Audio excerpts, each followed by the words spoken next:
The internet is full of crazy stories. It's a place where you can read article after article explaining why Gandhi and Mother Teresa were monsters or about all the wonderful, underappreciated things that Hitler did. It's a place where surprise is the greatest currency, and often more valuable than the truth. Even humble Fred Rogers, the charming, mild-mannered man who graced our childhoods with his soft smiles and cardigan sweaters, has been mercilessly pulled apart. In the absence of any real dirt on the man, people have taken to making up stories to make him sound like everything he wasn't. But Fred Rogers wasn't a hardened criminal, a secret pedophile, or anything else you may have heard. He was, in the words of one who knew him, essentially the same guy off camera as he was on camera. 1. He was a mild-mannered man who didn't even smoke or drink, every bit as wholesome as he seemed. 10. Fred Rogers was a convicted child molester. Photo credit. Fred Rogers Productions. Mr. Rogers, according to a rumor spread online, was a convicted child molester. According to the rumor, this wasn't just a dirty secret he hid while he promoted his show, it was the whole reason he was on TV. One condition of his sentence, a chain email claims, was that he fulfill a community service obligation by performing a television show for children on a local public station. In another version, they say that were never any kids on his show because he wasn't allowed to be on the same property as a minor. And in another, the whole show was nothing more than a ruse to lure in naive children. All of this is nonsense, of course. Aside from just how ridiculous the idea that a court would sentence a convicted child molester to life as a children's entertainer is. Aside from the fact that children were very clearly regularly on the show, Fred Rogers simply has never been accused of doing anything indecent with any child. 1. Fred Rogers has explained why he really made the show. In his words, "I feel that if we in public television can only make it clear that feelings are mentionable and manageable, we will have done a great service for mental health." 9. Fred Rogers killed 25 people as a Navy SEAL. Photo credit. Everett Collection. Mr. Rogers was a U.S. Navy SEAL. A chain email sent out in the early 2000s read, "Combat proven in Vietnam with over 25 confirmed kills to his name." Fred Rogers, the email insisted, was secretly closer to Rambo than he was to a friendly neighbor. He was a master in small arms and hand-to-hand combat, able to disarm or kill in a heartbeat. This is actually one of the more popular stories about Fred Rogers, one that's passed around pretty well since the show first hit the airwaves. Every version of the story's a little different. In some, he has 150 kills, in others, it's just about half a dozen. And in others, every single word of the story is the same, except that, instead of Fred Rogers, our Navy assassin is Captain Kangaroo. The rumor has spread so far that the Navy itself has dedicated a section of its website to dispelling it, where they explain that Rogers would have been too old to enlist during the Vietnam War and went directly into TV work as soon as he finished college. 2. Mr. Rogers never killed a single person, and even did his best not to kill any animals. Fred Rogers was so staunchly against hurting another soul that he became a vegetarian, explaining, "I don't want to eat anything that has a mother." 8. Fred Rogers' body was covered in tattoos. Photo credit. Imager. Going hand in hand with stories about Fred Rogers' gruesome body count in Vietnam are the stories about the tattoos that allegedly covered his arms. Rogers' trademark cardigan sweaters, the rumors say, were his way to conceal the tattoos on his arms, marks of a darker past life. 3. Of course, Rogers didn't always wear that sweater. Anyone willing to put Fred Rogers topless in their search history will have no trouble finding pictures of Mr. Rogers' notably tattoo-free arms and chest. Even viewers of his show have seen Mr. Rogers without his sweater. In one episode, he swam in nothing but swim trunks. The real reason Mr. Rogers wore those sweaters is about as wholesome as Mr. Rogers himself. His mother made them for him. Every single one of Fred Rogers' sweaters was hand-knit by his mother. 7. Fred Rogers was gay. Photo via Pinterest. When author Michael Long started working on a biography of Fred Rogers, he heard one question over and over again from every person he spoke to: wasn't he gay? It's the sort of conclusion you almost expect people to jump to when they see a friendly, soft-spoken man, but, no, Mr. Rogers wasn't gay. He had a wife, Joanne Rogers, and by the time he died, he'd been married to her for more than 50 years. That doesn't mean he was a homophobe, though. Fred Rogers hired two gay men, John Reardon and Francois Clemens, to work on his show and quietly supported a gay-friendly church in Pittsburgh. He was still a product of his time. Fred Rogers once quietly told Clemens, "You can't be out as gay," and suggested he marry a woman to keep up appearances. His wife, though, says Rogers changed his tune on the issue later in life. Clemens himself holds no hard feelings. He claims that Fred Rogers' sign-off, "I love you just the way you are," was targeted at him. Clemens says that once, after Rogers' sign-off, he asked him, "Fred, were you talking to me?" "Yes," Fred Rogers told him. 4. "I've been talking to you for 2 years and you finally heard me today." 6. Fred Rogers flipped off a group of children. Mr. Rogers' Neighborhood, Where is Thumbkin? 1967, a classic, reaction GIF, shows Fred Rogers, a great, big smile beaming on his face, lifting his hand, and giving the camera the middle finger. Then, with a firm nod, as if assuring the people watching him that this really is happening, he slowly lifts his other hand to flip the crowd off with both fingers at once. It's taken from a real Mr. Rogers clip. But, despite how it looks, this isn't a glimpse into Fred Rogers' dark, dirty secret life. It's a perfectly innocent moment in Mr. Rogers' Neighborhood that's just been taken out of context. The clip comes from an episode where Fred Rogers leads a group of children in a game of Where is Thumbkin, which those of you with kids will recognize as that song that gets really awkward about halfway through.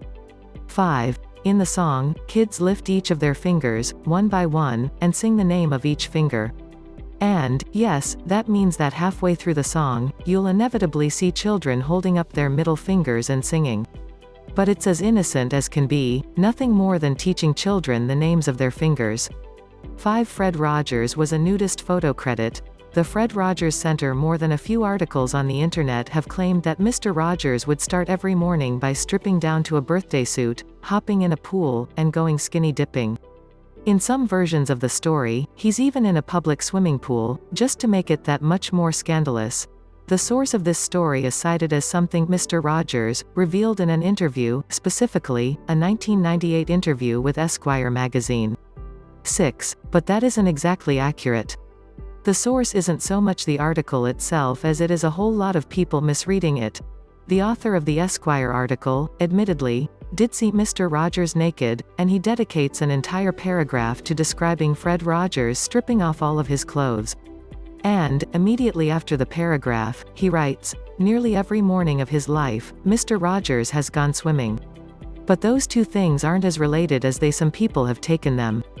The interviewer saw Mr. Rogers naked because they were in the locker room together, getting changed before getting into the pool. Seeing Mr. Rogers naked wasn't a normal sight. Rogers, in the interview, even quipped that the interviewer was one of the few people ever to see him nude, joking, "Well, Tom, I guess you've already gotten a deeper glimpse into my daily routine than most people have." And, yes, Mr. Rogers put on swim trunks before he left the room. Which he always did. You can find a few fans describing seeing Fred Rogers taking his daily swim, and in every one, he's consistently described as wearing a Speedo. So that's the real scandal. Sometimes, when Fred Rogers changed his clothes, he was briefly naked for a few seconds. 4. Mr. Rogers chased kids off his porch on Halloween. Photo credit. CBS News. Another rumor that has spread around the internet is that Mr. Rogers, in real life, was a surly neighbor. On Halloween, it said, he'd turn off his lights to try to keep kids from dropping by. And if any little goblins or ghouls made their way onto his porch, Fred Rogers himself would chase them off, cursing at them that there was no candy to be found at his home. It took Mr. Rogers' actual, literal neighbors speaking out to correct this one. Jessica Reeves, a little girl in Fred Rogers' real neighborhood, wrote an article on what it was like to live near the Rogers family and revealed that his home was every bit as delightful as you'd imagine. At Halloween, Mr. and Mrs. Rogers gave out amazing candy, full-size, full-sugar candy bars. No bite-size Hershey bars here. 7. Every report about him shows he was just as willing to spend his time with children in real life as he was on TV. Reeves recalls regularly spotting Fred Rogers at church, talking earnestly with a 5-year-old about a new puppy. At the same time, other children have described meeting Rogers and watching him put on full puppet shows just for their amusement. 3. Mr. Rogers, spokesman for the KKK photo credit. Fred Rogers Productions. In 1990, the Ku Klux Klan set up a telephone recording of a man pretending to be Mr. Rogers. They tried to convince children around Missouri that Mr. Rogers was a complete and total racist, apparently trying to lure them, at a young age, into a lifetime of bigotry. Their Mr. Rogers impersonator would tell children that AIDS was divine retribution against homosexuals, or would warn them to watch out for drug pushers. As you can imagine, Fred Rogers wasn't very happy about being used as a spokesman for hate. He sued the KKK and won. The real man, after all, was anything but racist. In 1969, as a subtle protest against segregation, he shared a footbath with Francois Clemens, the black actor who played Officer Clemens on his show.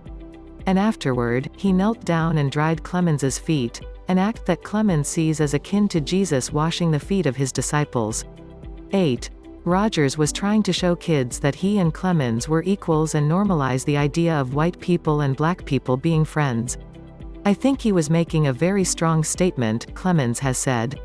2. Mr. Rogers is an evil man. Fox News. Mr. Rogers is evil. It's hard to imagine, but on a 2007 episode of Fox and Friends, the hosts called Fred Rogers an evil man. They argued that Rogers had ruined children by telling them that they were special. By boosting children's egos, the host said, Fred Rogers had created a generation of kids who feel entitled just for being them. Fox and Friends aren't the only people pushing that argument, either. Professor Don Chance of Louisiana State University has led a campaign blaming Mr. Rogers for modern entitlement. He explained the sophisticated scientific method he used to figure out that Mr. Rogers was behind it all. If we may quote him directly, "It just hit me. We can blame Mr. Rogers." Experts are still debating whether telling kids they're special is helpful or harmful, or, perhaps more accurately, the right way to do it, but it still seems a little unlikely that one show single-handedly ruined an entire generation. Being called special by Fred Rogers definitely directly affected one child, though. One little boy, whose parents were so abusive that they forced him to sleep on the floor, says he only realized that there were adults who cared after watching Fred Rogers on TV. He called an abuse hotline, was rescued, and was adopted and given a better life by the hotline operator who took his phone call. The boy credited Mr. Rogers for changing his life, saying that he never knew there were such kind people until he tuned into the neighborhood. 9. One carjackers gave Fred Rogers his car back photo credit. Reuters. At least one lie about Fred Rogers is a nice lie. According to an old story that's been passed around since at least 1990, a group of thieves stole his car. When they saw it contained Mr. Rogers' papers and props, they promptly drove it right back into his driveway, leaving a note behind that read, "Sorry, we didn't know it was yours." 10. It's a nice story, for once, one that doesn't try to make Mr. Rogers look like something he wasn't. Even this one, though, is almost certainly made up. Every time the story's told, it's a little bit different. In some, the thieves took his car from his home, in others, they took it from his studio. Sometimes, they figured out whose car it was by the props, and in some, they figured it out by reading the newspaper. There can be one thief, or two thieves, or three. It can have happened in the 1990s, the early 2000s, or very nearly any decade you can imagine. Or sometimes it's the exact same story but with a different celebrity's name in Mr. Rogers' place. It's hard to conclusively prove that something definitely did not happen, but Mr. Rogers never mentioned this story himself. And so it's generally agreed that this is just another tall tale. No matter what we might want him to be, Mr. Rogers wasn't such a saint that thieves would return his car, and he wasn't such a monster that he ruined a whole generation. He was just a man, like any other, and more or less the person he seemed to be.